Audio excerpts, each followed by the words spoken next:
Welcome to episode 1 of How to Learn Anything, the show in which I risk my life and sanity attempting to learn insane skills from scratch with the goal of making you say, maybe I could do that too. During the show, we'll break down the process of learning anything into bite-sized chunks of information provided by industry experts, my failure, and hopefully my eventual success. For the first episode of the series, we decided to combine a skill that requires brain power and quick, detailed movement with a skill that makes using your brain and moving quickly incredibly difficult. The skill will involve a twin-prop, 12-passenger plane flying at an altitude of over 14,000 feet.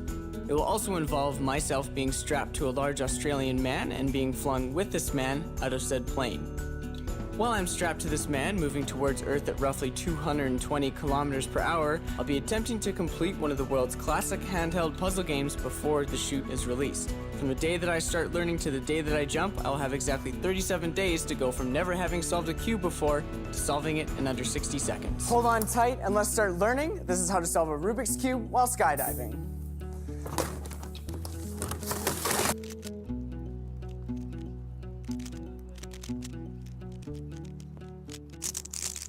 Hey Theodore, my name is Steven, and I heard you're the right guy to talk to about learning how to solve a Rubik's Cube. Right. Yeah, cool, all right. Nice to meet you.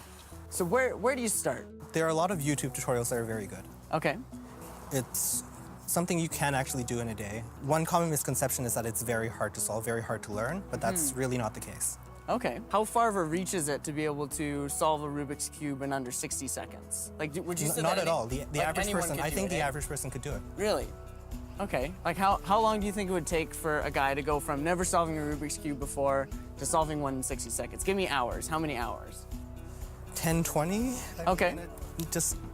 That's actually surprisingly low. Like, I would have guessed it would be a lot higher. All right, so after my conversation with Theodora, I'm feeling a lot more confident with my ability to get the Rubik's Cube solved in under 60 seconds, on the ground at least. My plan to do this is as follows. Step 1 is to buy a cube. I bought 20 or so just in case I drop them during the jumps. The second step is to check out a few tutorials and memorize the 7 basic algorithms it takes to solve a cube. What I think is the third and final step to pulling this thing off is that once I've mastered solving it, it sounds like all it takes is a ton of practice and I should be able to get this thing solved in under 60 seconds in about 2 to 3 weeks. All right, should probably get started.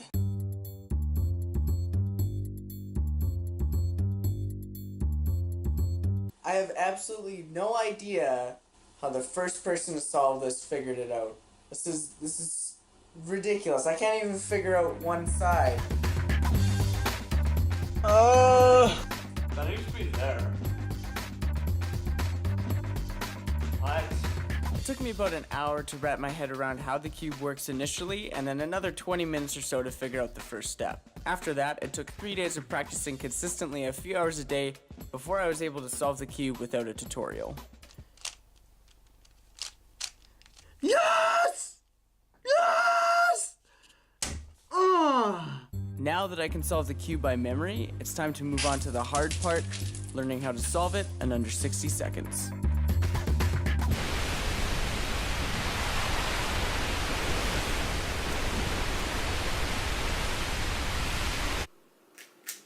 Two days after solving the cube for the first time without a tutorial, I was able to go from taking about 10 minutes to solve the cube to getting it down to 5. I just think it was more from having a better understanding of how it works than anything else. It probably took me another week or so to get my time under 3 minutes, which was when I started to recognize when I was going to finish certain steps before they were done, if that makes any sense.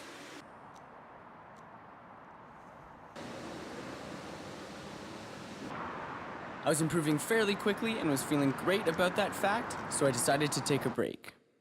And then I panicked because I had gotten slower and the jump was much closer to 3 weeks away than it was a month away. I went on a practicing spree, practicing at breakfast while walking to work when I was supposed to be working and when I wasn't supposed to be doing anything at all. Through those 5 days, I was able to get the average down to 1 minute and 30 seconds. It felt great, and then it felt terrible because I was stuck.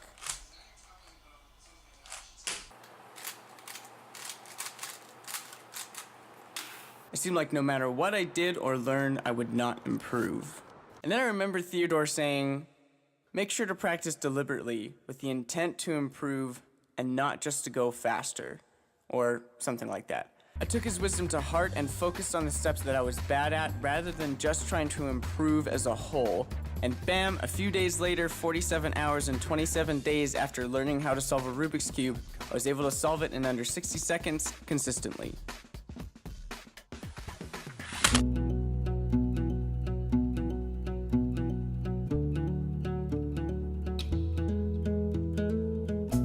How many skydives have you done? I've probably got around 4,000 skydives. How high up are we when we jump? Okay, so we're gonna take this aircraft up to 14,000 feet above the ground. Okay. And when we jump out, once we actually start reaching terminal velocity, we'll get about 120 miles per hour, 220 Ks. Okay. We'll free fall for around 60 seconds total time before I have to pull a parachute, and then we have a parachute right at the ground. All right, so after my conversation with JMO, I feel like I need to prepare a lot more for the conditions of the jump. But according to him, there's actually no way to copy the feeling of a skydive. That said, my plan is to try to recreate that feeling so that I can come to the jump day as prepared as possible. The 4 things that I think are going to be the most impactful to my ability to solve the cube are the cold, restricting how fast I can move my fingers, the psychological factor of skydiving psyching me out, the crazy fast winds preventing me from holding on or turning the cube, and the time sensitivity with real consequences if I don't solve it in under 60 seconds. The first thing we tried was to solve it underwater, and that worked pretty well. We tried go-karting, and that didn't. To create stress, my brother threw tennis balls at me, which I still don't agree with, and then he played drums, so I guess we're equal on the embarrassment part.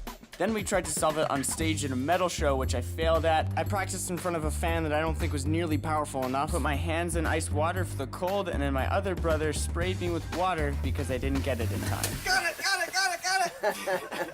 I have no idea if any of this stuff actually helped, but it doesn't really matter because it's jump day.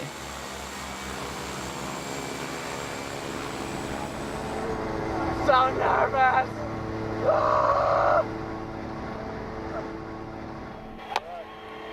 Ready? Ready! Okay, cut it up, bud.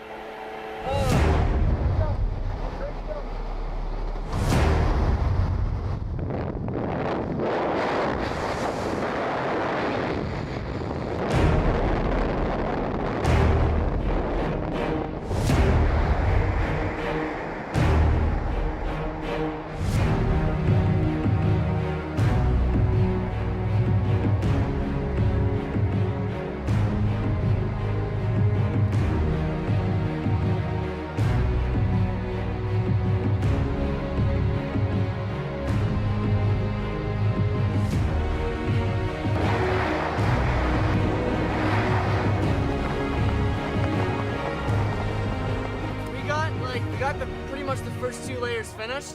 I think we can do this. Here we go! There's gonna be a whole gang on this jump.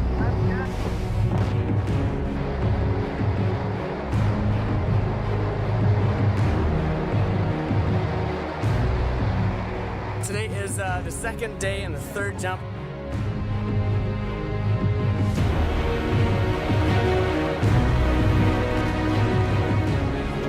Fifth and final, right? Fifth and final.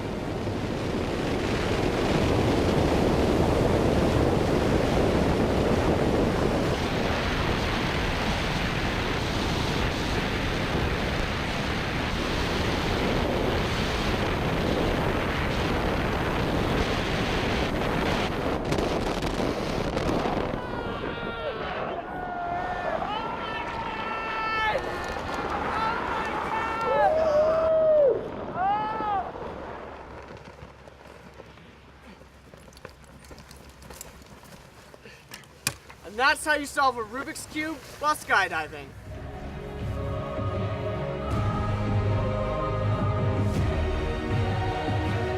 As far as takeaways go for this week's episode, I'd say that the first one is that Rubik's Cubes are a lot easier to learn than I'd originally thought. That said, if you want to get good, you gotta master the art of deliberate practice in order to improve. And the third one is, if you're trying super hard to do something that you really care about, don't give up.